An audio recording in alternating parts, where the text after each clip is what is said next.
Oke, kembali lagi bersama saya Irfan Andrianto di Ngosek, Ngobrol Asik Ekonomi.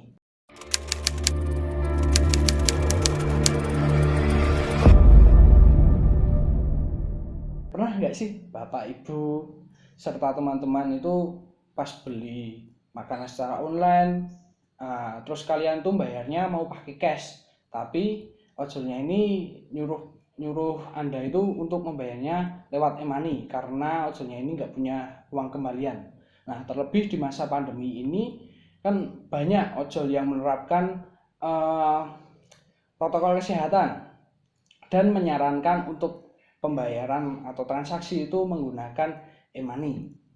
Nah, untuk kasus tersebut akan kita bahas pada video kali ini. Nah, hari ini kita akan membahas mengenai e-money.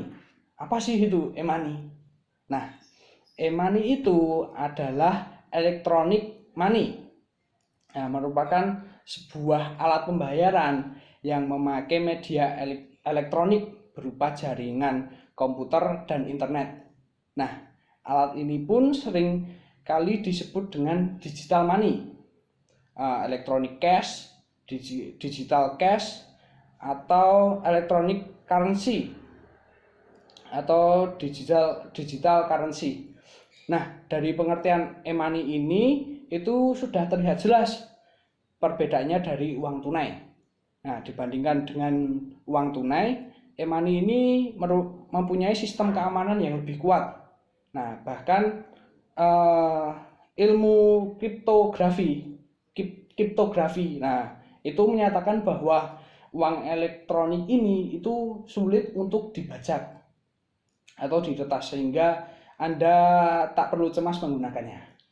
Nah, berdasarkan jenis-jenisnya, e-money ini terdiri dari dua jenis. Pertama, digital cash. Nah, ya untuk digital cash ini itu merupakan sebuah e-money yang nilainya itu disimpan dalam hard disk di komputer. Nah, terus Anda dapat memindahkan dananya itu melewati koneksi internet. Nah, untuk yang kedua itu electronic purchase atau biasanya seperti ATM. Nah, itu seperti itu. Untuk yang jenis yang kedua ini.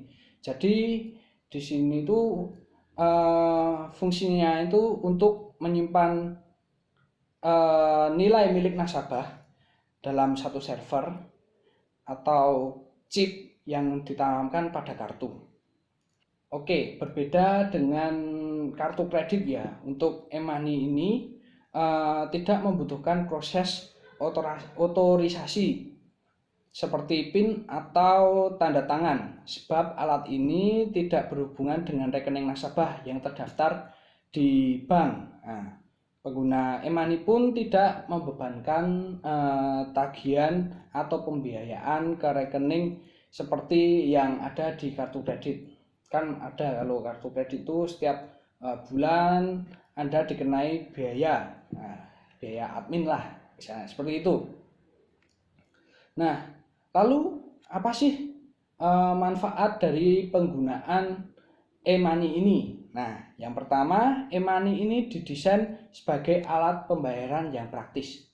Nah, Bapak, Ibu, dan teman-teman sekalian, dengan menggunakan e-money ini, Anda dapat melakukan transaksi lebih cepat dan mudah daripada saat memakai uang tunai.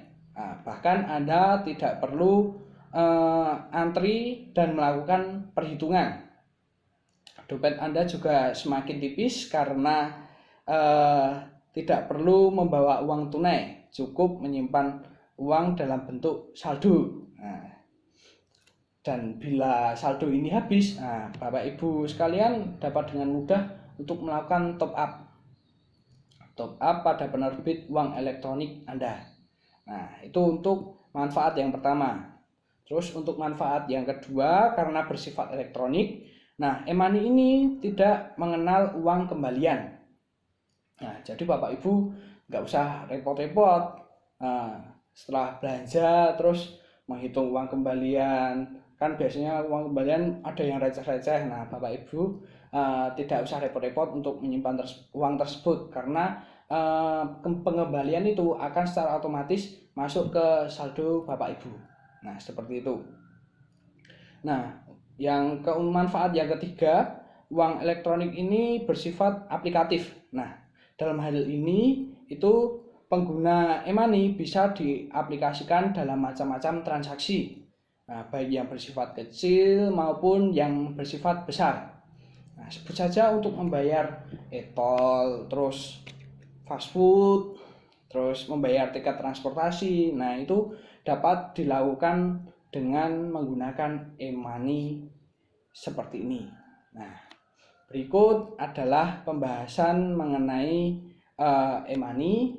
Mungkin Bapak dan Ibu dapat mempelajari lebih lanjut, karena ada berbagai macam e-money yang dapat ditemukan dalam kehidupan kita. Misal dengan GoPay, terus ShopeePay, banyak dapat Anda jumpai dalam kehidupan Anda. Ya, mungkin Bapak dan Ibu serta teman-teman sekalian dapat mempelajari lebih lanjut, dan mari kita mulai menggunakan e-money agar proses transaksi kita dalam kehidupan sehari-hari dapat lebih mudah dan lebih praktis. Sekian video dari saya. Jika Anda merasa video ini membantu, silahkan tinggalkan like dan mungkin dapat di-share ke teman-teman Anda. Ya, terima kasih.